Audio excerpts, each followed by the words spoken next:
People used to say to me, well, how many kids do you have? And I'd say, oh, I have 16. And they'd look at me with eyes, like deer in the headlights, like 15. And then I have to explain that I don't have children, but all of the children that I take care of in the PICU are my children. I'm Angela Farnan. I work in the pediatric ICU at OSF Healthcare, Children's Hospital of Illinois. I have been a PICU nurse for 32 years.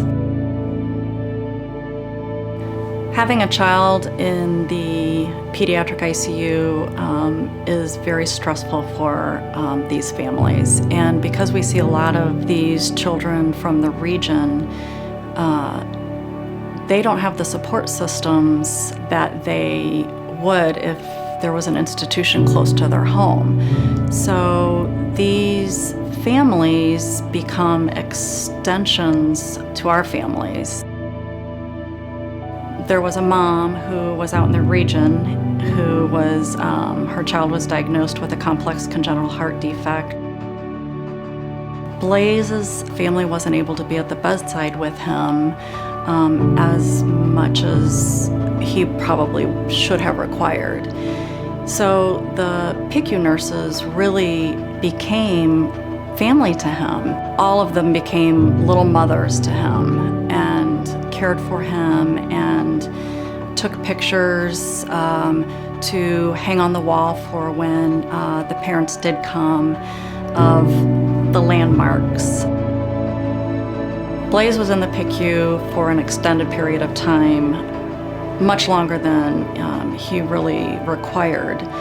We started looking at how we could get him home and out of a hospital environment. Because they felt that they were unable to care for him appropriately, they had decided to do some medical foster. And the medical foster system couldn't find an appropriate family for him. So I actually did sign up for medical foster. Went to my husband and discussed this with him and what were his thoughts on that. To me, it wasn't that big a deal, I guess. I thought, okay, we're going to help out a family for maybe a few weeks or even a few months, and we were just the bridge go-between before the family could accept him. One afternoon, I got a call late telling me that if we still were willing to take Blaze home, that he'd be ready to go home today. And immediately I got panicked and I'm like, we have nothing in the home because we weren't sure we were getting him. And I started talking about this becoming a reality to my PICU family. And that evening I had people bringing a crib, a high chair, a pack and play. I mean, all the nurses in the PICU just are very involved with him. They've always been very involved with him. And they're all little mothers to him. We've talked about keeping him out of daycare to keep him healthy. I had commitment from the PICU girls that they would be willing to help watch him and do whatever they needed to do to help get him transitioned to home so he could be home before his second stage surgery.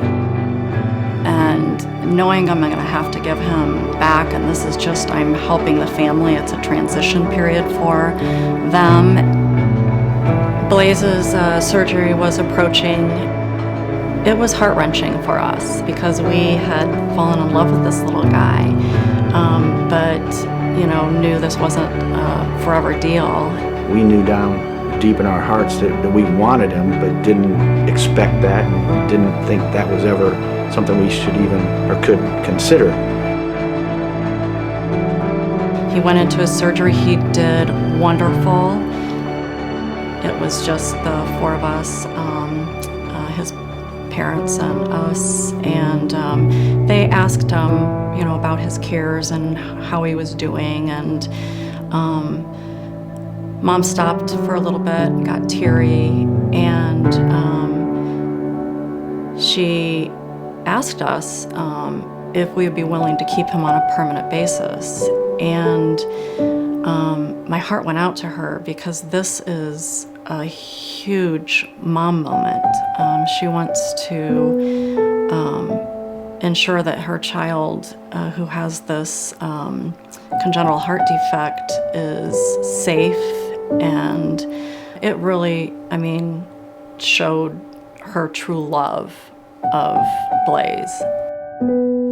We didn't even have to look at each other. It was an absolute yes, we would love to be able to keep him permanently. Raising a child takes a family. They say it takes a village.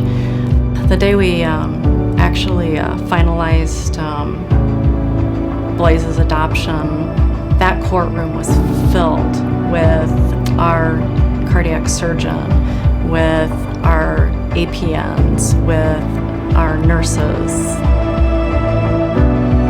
It not only helped our hearts, but it brings us joy, I think, to see the joy he's brought to other people. He is just an amazing little boy, and he captures your heart, and he captures the hearts of everyone.